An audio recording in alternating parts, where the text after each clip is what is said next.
US President Joe Biden is hosting the Summit of the Americas in Los Angeles. It's among the most important forums for regional engagement. The current administration has framed the summit as an opportunity to reaffirm its commitment to Latin America, especially on critical topics like migration.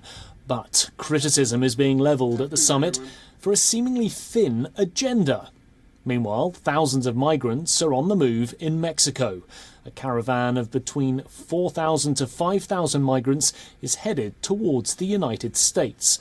Most of them hail from Venezuela, Central America and the Caribbean. Most migrants arrive in the United States from Guatemala and Honduras. Leaders from those two nations have decided to skip the summit. This comes as detentions of migrants at the US-Mexico border have hit record levels this year.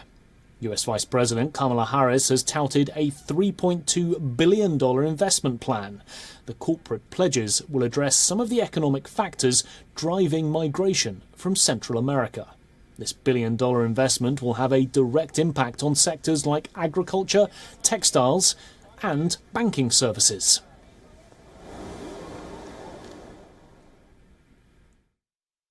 In context, when we put that $3.2 billion in context, consider that El Salvador, Guatemala, and Honduras have a total population size of about 30 million people.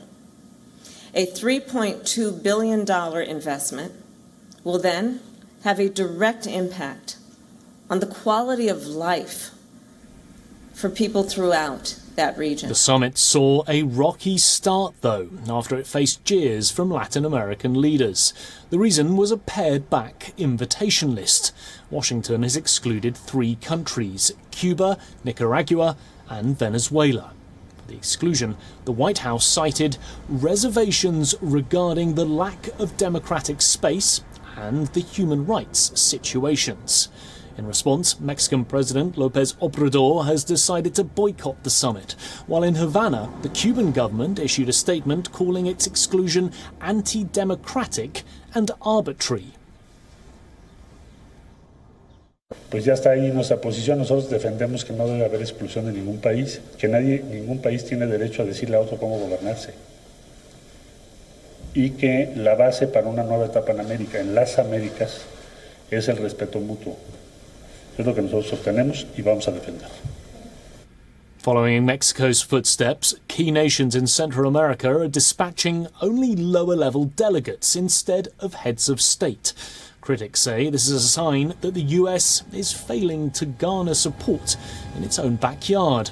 And the absence of several countries from the US-hosted summit has only underscored America's struggle to exert its influence in the region. The Summit of the Americas is a series of meetings of leaders of the Western Hemisphere. The first summit was convened by US President Bill Clinton back in 1994 in Miami. The aim was to develop a new relationship with the hemisphere in the post-Cold War environment.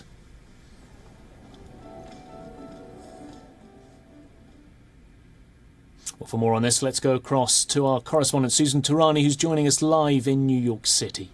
Well, first up, Susan, let's talk about the thousands of migrants that are currently heading towards the United States. What more do we know about this migrant caravan?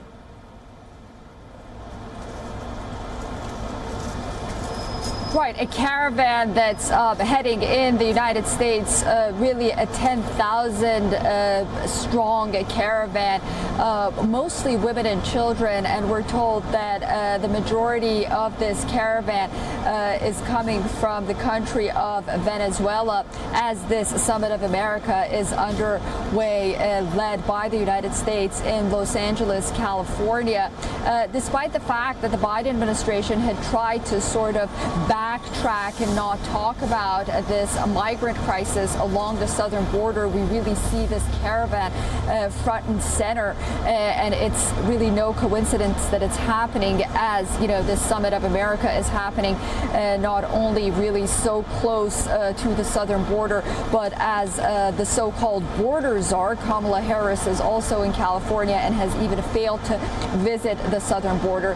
And then, you know, you also have that title Title 42 that's, at the heart of this border crisis. And, a lot of these individuals that are on this caravan are hoping that once they get to the border, that Title 42 would expire. That's a Trump-era law that would prevent them from coming during times of emergency. That was set in place during COVID. The Biden administration had wanted to lift that. Courts prevented it, and now, they're sort of hoping that the president would stick to his promise and they would have an opportunity to cross the border.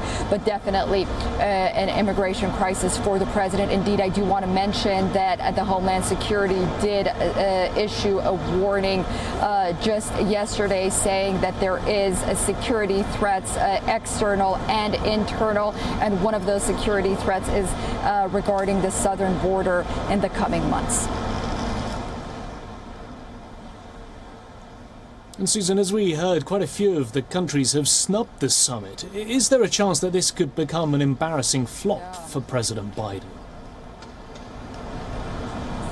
Well, yeah, well, it already is. I mean, the White House didn't expect this to happen on the one hand. On the other hand, it's put itself in a situation where Mexico can dictate whether or not, countries like Cuba and Venezuela can either come to the summit or not, when it should be the other way around. They shouldn't even, it should have been a non-starter. But when the United States put itself in a situation where it gave this opening that it was willing to negotiate for oil with countries like Cuba and Venezuela, and at a time when there is talk that the Biden administration might be going and visiting Saudi Arabia, when at one point called it a pariah state, then it sort of seems like it doesn't have its foreign policy agenda and its ducks in order, and it leaves other countries in a situation where it could they have the opportunity to dictate where they stand and where they could sort of find an opening to lead or not. This conversation shouldn't have even taken place in the first place, but unfortunately, here we are, and it creates this sort of embarrassment for this administration, where key nations that are instrumental in solving this border crisis in the United States, their leaders have decided to skip this summit.